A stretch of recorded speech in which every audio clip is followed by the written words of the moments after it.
Hello and welcome to another episode of Drive-In Double Feature. I'm Nathan. I'm Ryan. And this is the podcast where we talk about 2 movies a week every Tuesday and Thursday. Before we get into today's movie, I want to talk to you guys about our Patreon. Over at patreon.com/driveindoublefeaturepodcast, we have a bunch of bonus episodes, a lot of fun side stuff, and only for $5 a month, you can get that content and help support the show. But getting into today's movie, Ryan, we're talking about Dirty Ho from 1979.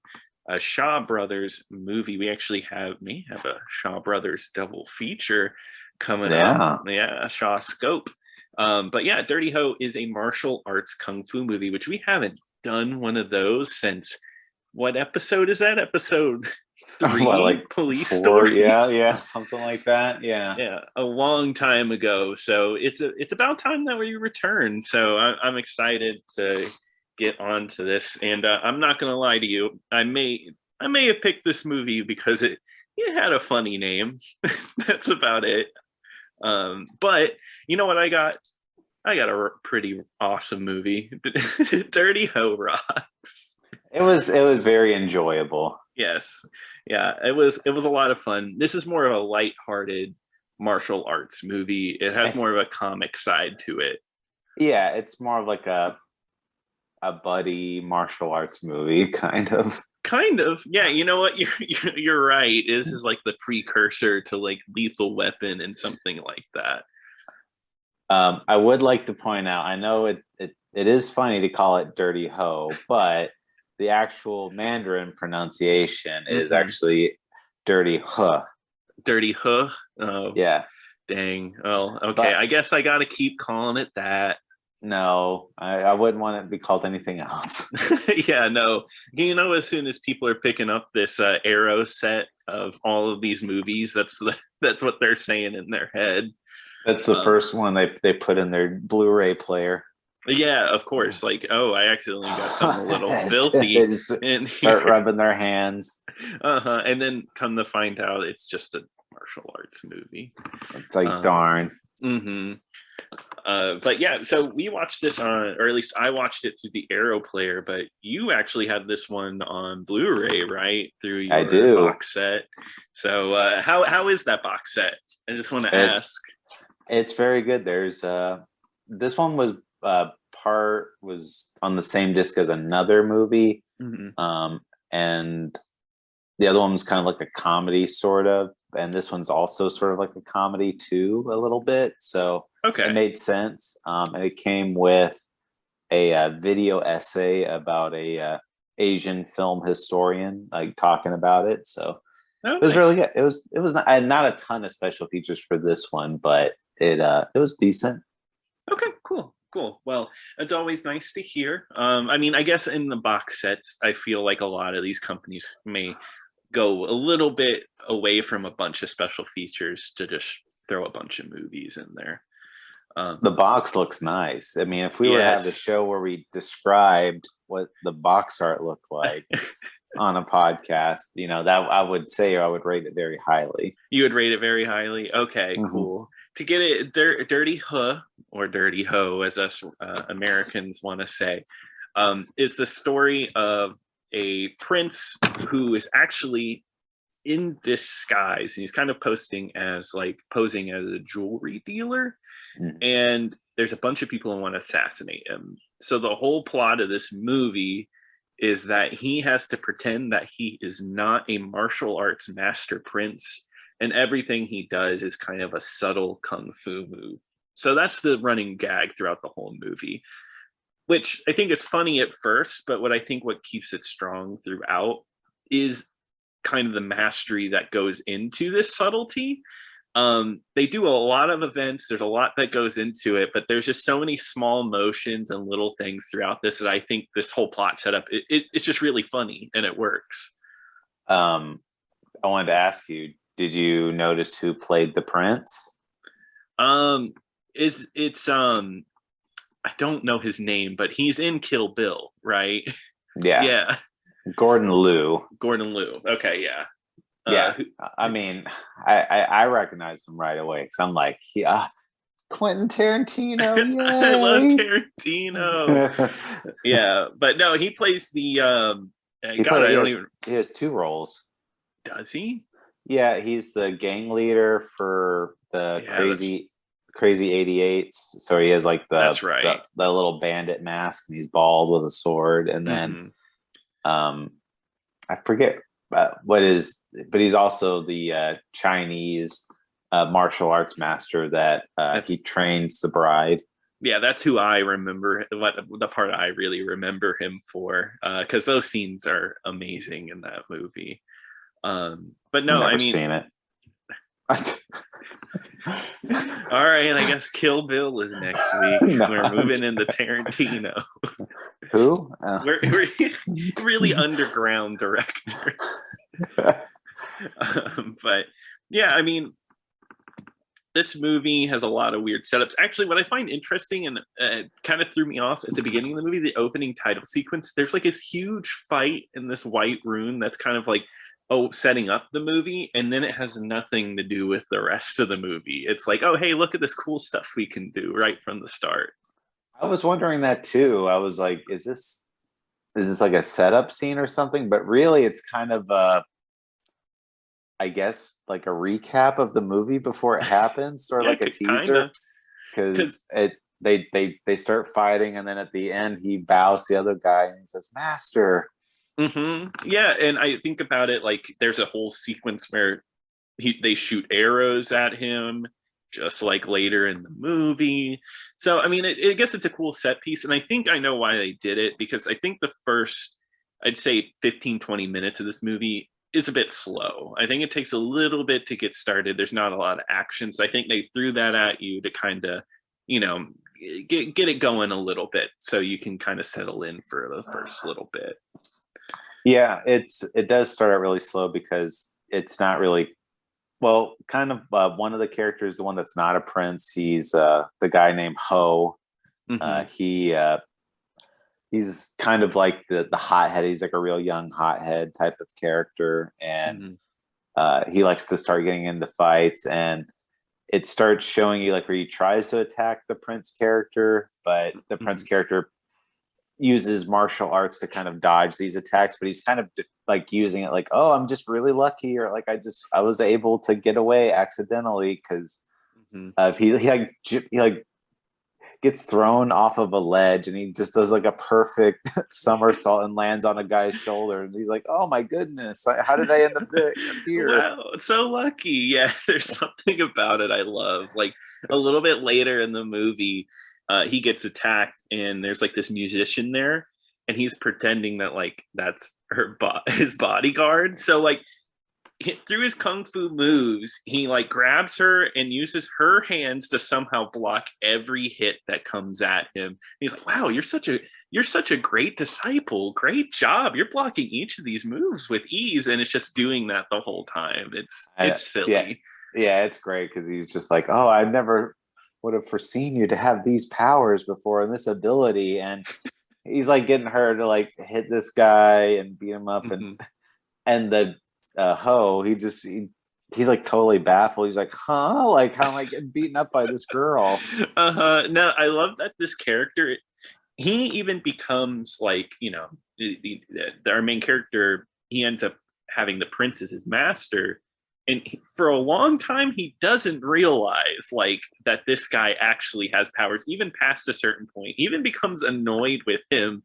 Like Ho here is like, he's kind of I like him, but he can be kind of an annoying character throughout this whole movie. Well, I was gonna say, like, there's one kind of subplot in there. I wasn't really sure how I felt about it. There's like one where he like ends up having like a sore on his head from after that fight, and it keeps like growing in size and just bleeding continuously. And he's like, oh, so I mean, did they explain that really? Like he had been poisoned, like, or? Yeah, so I think what it was is that, well, I mean, it's kind of a dirty move, but that the prince there poisoned him with a poison sword in order for him to come back and get the antidote from him, so he could train him. So, Right. but like, what if he never came back? You just killed him from poison. Like it's but of course the prince is like, I always knew you'd come back and get the antidote. Which another funny scene, he just dumps the antidote multiple times right in front of his face. But yeah, no, I think that's a bit of a dirty trick. And he ends up having that sore for a good chunk of the movie, and he has like this giant bandage on his head. Right, where the medicine goes. But yeah, he has that spot on his head. Mm-hmm. And after doing that, and he reluctantly becomes the disciple, and you quickly learn that whenever this prince gets invited to all these like parties, and like he gets invited to a wine tasting, and it's a really weird wine tasting at first because Ho doesn't realize it, but at the same time they're actively trying to, I guess, kill this prince. But they're just he's just pretending like he's having a normal conversation. So they're like trying to hit him and stuff, and but they're still drinking the wine because at first I thought it was going to be poison and he wasn't going to drink it, but they're just drinking it normally, and they do this weird move that every time they sample a different wine, they move chairs. Yeah, I know. I don't know what's going on. It's like this movie has this weird, like, I guess fight choreography because it's so hidden, and I don't get it. Well, I don't get it, but I think it's funny because like the whole time during this wine tasting, they're just shoving wine right into like the prince's mouth, like right in his face, and then somehow he perfectly blocks it. Of course, the whole time he's like, "Oh, this is great wine. This is what." Here's one thing I don't get. I keep thinking about this is that multiple times Ho tells him like, "Hey, I think we should go now. I think it's time to leave." And every time he does, the prince is like, "No, I'm having a great time. Let's stay." It's like, dude, someone's trying to assassinate you. You have your way out. Just leave. I guess he really wanted the free drinks, maybe? I mean, I don't know. He's a wine connoisseur. I guess he really liked that wine enough to just I mean, would there ever be like a drink that you would just like, you know what, let me just stay here and be able to sample it? An ice cold Pepsi, of course. I was about to say, like, if I just had like a pitcher of Pepsi. Just ice cold, but you were trying to kill me, and I'd fight my way for a pitcher of Pepsi. Would you do the same for Diet Coke, I hope? Oh, yes. Yeah, the tasting, you sniff it, you swirl it, and everything. Yeah. You burp it. Of course, that's the only way to get the real flavors of a soda pop. It's revealed, though, that the reason why all this is going on is because if somebody kills him, they get the position to be on the throne, and so he actively has all these assassins coming after him. Yeah, and it's the classic, like, the prince doesn't actually want to be a king. Like, he doesn't want to actually be a leader. He just wants to kind of stick around, hide out, be a jewelry dealer, I guess is what you call it. And then just live in art and wine. And the Ho still this whole time doesn't know what's going on. Doesn't he go to an antique shop at one point? And even they're like twisting, turning, flipping. And then Ho's even like, "Oh, what a weird way to view antiques." Like, just stand there normally. Yeah, that was good. But what's funny about our main character here is he actually ends up getting handicapped at one point. He does actually get hit in the leg. So that's when training comes in, and Ho has to take up the mantle. He does better with one leg than what other people do with two. You know what movie this reminded me of at this point? Godfather. Godfather, yeah, of course. I mean, we all know Francis Ford Coppola. Wait, this movie predates or is after The Godfather. So I'll say this: it rips off of The Godfather Part 3. It predated Godfather Part 3. That's true. The masterpiece, the Coda. Godfather Coda. I'm on a tangent. But But no, it reminded me of Lone Wolf and Cub because he actually ends up in like a little push wheelchair and he has to be pushed around. So oh yeah, reminded me of The Crib. there's one scene where they do get encountered by a bunch of different assassins, and it's out in the middle of this desert field looking thing, or it's like outside of a fortress, and it is it's really great because they have like the umbrellas and they use it to shield themselves, and people are just throwing spears at them constantly, and it doesn't kill them at all. Of course not. No, it just the umbrellas are used so perfectly that it blocks every spear hit, every arrow that comes after them. And I love the look of this movie. If there's something, because I've never seen any Shaw Brothers movie before, if there's anything I can take away after watching a few of these, the look of them is like awesome. Like these outdoor sets, the colors they use, it's great. Everyone too also has these really bright, like pastel type of colors on their clothes. Like the prince will be like in this bright pink outfit, or somebody will be like in a baby blue outfit. It just everything looks so colorful in this movie. Yeah, everything just really stands out. I love the look of it. But yeah, I mean, this whole sequence, it lasts for a while with all the assassins coming after him, and it's probably my favorite moment of the movie as far as fights go, because the rest is silly, it's all fun, but this one feels like a real like showcase of action. Even more so than at the end. Well, I guess the ending is pretty cool. I do I do love the ending of this movie. But I would say so. I don't know. There's something about this one. I really like the outdoor setting of it. Yeah, what I really like too about this scene is because at first they really like these two characters. Well, at least Ho really did not like the prince at all. Like he just despised him, and he was so annoyed by him, like on every avenue. But at this point, it's like they're warming up to each other. He's Ho's warming up to him. He's finally like calling him master and realizing what a superior martial artist he is. Yeah, no, I really love this. You know what? Yeah.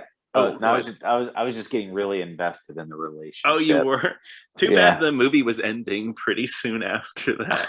True, but still, who knows? They had a long, full life together. Hopefully, I hope so. We'll see, because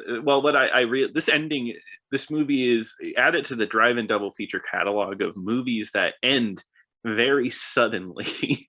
I was going to tell you, get used to that with these martial arts movies, because that's pretty much how they all end. It's just like, hey, we're done. But this one was silly because they do it. They reach their goal. They make it into the prince's chamber, and like the prince is like, all right, I'm ready to be a leader. Everyone's excited to see him.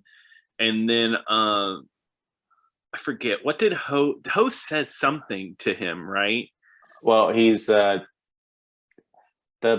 emperor walks in, and he's the prince is really underdressed, so like Ho is like giving him stuff like, oh, your hat, your beads. That's right, yeah. And he says and the prince is trying to show that he doesn't, because Ho tries to hand him his cane. It's like, don't forget your cane, and then he's just like, get out of here, and he just like pushes Ho really hard, and Ho just does like a backflip, and he's like, whoa, and then that's just how the movie ends. Yeah, freeze frame, the end, and then it all wraps up, and it's a good time. Well, we didn't talk about the final fight, really. No, yeah.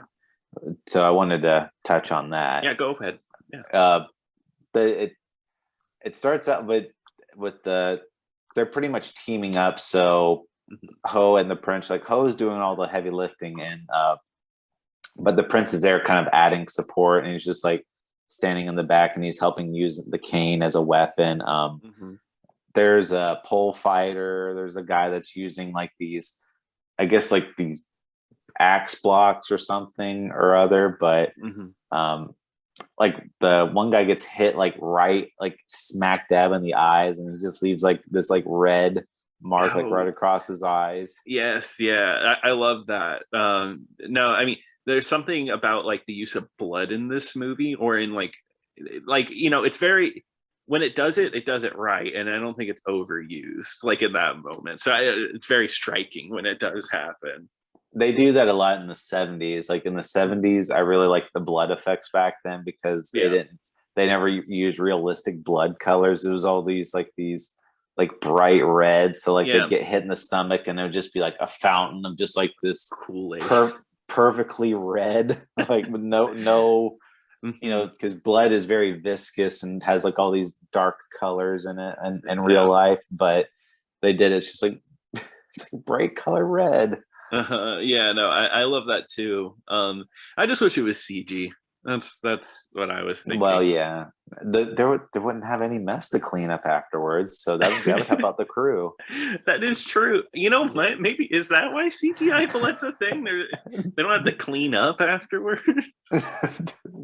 Thank God. We got to go through a fortune on mops. The fight scene at the end for me is what sells the movie, and that's kind of what this whole movie's been building up to. Mm-hmm. And we get the final fight scene, and it's really fast paced. It shows them there's a lot of choreography in it. It's pretty much like the main event of the movie, because after that there's only like a minute left. Yeah, and then it ends. I like that. Well, just the ending that I said, but that big fight happens, and then it's like, okay, we're ending right now. We get there. It's fast paced and kind of matches yeah. No, I was just gonna say they don't really tie up all the loose ends though. No. Because the reason why they were fighting these guys were assassins that were actually hired by one of the prince's brothers. That's right. Yeah. And because the emperor, I guess, has fathered like 20 children or something crazy like that. And he shows up in time for the ceremony, and it's just like, all right, movie's over. And it just does, I guess they don't ever address the brother turning on them or anything, or he gets his comeuppance. It's just like, well, there goes that plan. Movie over. Yeah, I guess so. Oh, maybe Dirty Ho 2 would have changed things if it actually happened. So it feels like it could have a sequel. Too Furious 2 Ho. There we go. Too Dirty 2 Ho. That's yeah. Yeah. But okay, so I wanted to point out, like, since we're joking about it now, is the reason why this was called Dirty Ho was because of Dirty Harry. Gotcha. Because I was wondering this whole time, because they even say Dirty Ho very much in the movie? Like, no, they don't. Never. I don't think so. Yeah. So that makes complete sense. But what's weird, maybe that's why in my head I thought this. Like, looking at the poster, it doesn't really reveal a lot. And I saw the name. I thought it was a cop movie. I thought it was going to be like Police Story, kind of a copish type movie. No, that would make more sense. Not just like naming it like Dirty Harry, actually making the plot like Dirty Harry too. Yeah, they just call this movie Police Story, but they're not cops, and it's not in modern times at all. That would be pretty good if an American remake Police Story, and it's just like a drama about like colonial times. Yeah, colonial times. No. Yeah. Going back, there's some other stuff too we didn't touch on. When they were doing like the training sequences where he had to punch and kick through fire. Yes, I just like how agonizing that would have to be, and he was just like, Master, I'm turning into a roast pig. And he's just like, keep going, keep doing. And then there's one where he hits it and he's like moving really fast. He's like, yes, that's very good. He's like, no, I was kicking fast because it hurt. Yeah, I know, but he's like, oh, so many martial arts masters use their fists to hide their kicks. Great job. It's almost like not only is he so subtle with like fighting, but he's also kind of easily impressed and oblivious in a way, because he thinks that this guy Ho here is like a marvelous fighter. Like, he knows that he's amazing, but is so mistaken by like the audience. We're like, this guy's an idiot, but I don't know. He loves him. They have a great relationship. Yeah, I like that. And then there's another scene we didn't mention too, which there's another group of assassins that come to the gate called the Yes. Five Agonies. Yeah. Because they're knocking at the door, and this the main guy, he has a very feminine voice, and it's like, oh, they're like, oh, a woman's at the door. Let's see what. And as the prince is like, no, you don't mess with women while you're training for martial arts ever. And I was like, yeah, but this woman wants to see me outside. Yeah, and he's like, how does anyone, do you know of any woman? And then he's like, well, no, but she's asking for me. And yeah, and one of the most bizarre sequences, in my opinion. Oh yeah, because the main boss or whatever this gang is very feminine, like acts like a woman, and it's like a dream sequence fight, I think. So because there's one that's like a boulder where it's just like this big dude and he's like punching him constantly, and it doesn't affect him. And there's one that constantly bites. Yep. Like that's his kung fu martial arts skill, is just biting people. Another one just has like a goofy face, like when he fights, makes him look cross-eyed. Yes. Yeah. No. I wish I could remember all the Agony's names right now, but I don't know. What's weird about this one is that he just just lets them like kick his ass. Is the first one a dream sequence, and then he actually beats them up in like one go? I think so. Okay, it's like, this is what could happen to you. But of course he like shows them like money. It's money, and that distracts them all and allows him to just take them all down with one swift kick. Well, before that, because after he gets beaten up by all the Agonies in the dream sequence, he starts turning into a woman too. That's right. So silly, because he's like, oh, don't touch me, and he's holding his face like he's just acting like a woman. Yeah. So bizarre. And I mean, this main guy, does he think he's a woman? Is that? Oh, I was trying to figure out like what the stand, like, was this just a man that just acts like a woman, or is he just, because at first you think he's like tricking them, and then he keeps it going till like after, like when the sequence is over. That's just who he is. Yeah, maybe Ho is just desirable. I don't know. But the faces, the directors doesn't love a hoe. A dirty one especially, but the faces, the directors that made the faces they made these group of people make so off the wall. Like the big guy, he just is making the dumbest faces the entire time, just over exaggerated.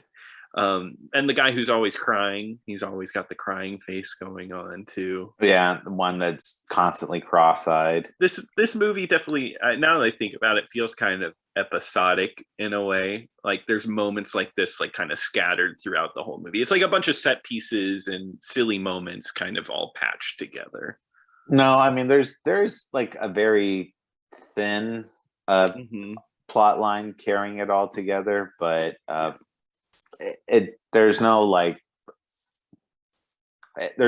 overarching events. It's not like they start leading up to something or anything. It's just kind of, oh, well, we got to deal with this problem. Now we got to deal with this problem. And, it just moves on. So it's not, it's very enjoyable. It's not perfect, but I had a good time. It's very enjoyable. Yeah, no, I actually really liked this one. I had a lot of fun with it. It was just silly. It made me laugh a lot more than I expected. And it's got good fights. So overall, I definitely recommend checking this one out. I think it's a good time.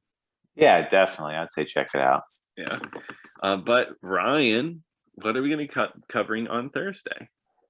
Well, Nathan, we're going to be talking about 1972's King Boxer, or Five Fingers of Death, whichever one you're familiar with. But that one is over on the Arrow player, and I think it's also on Prime, if I'm not mistaken. Yes, it is. Yeah.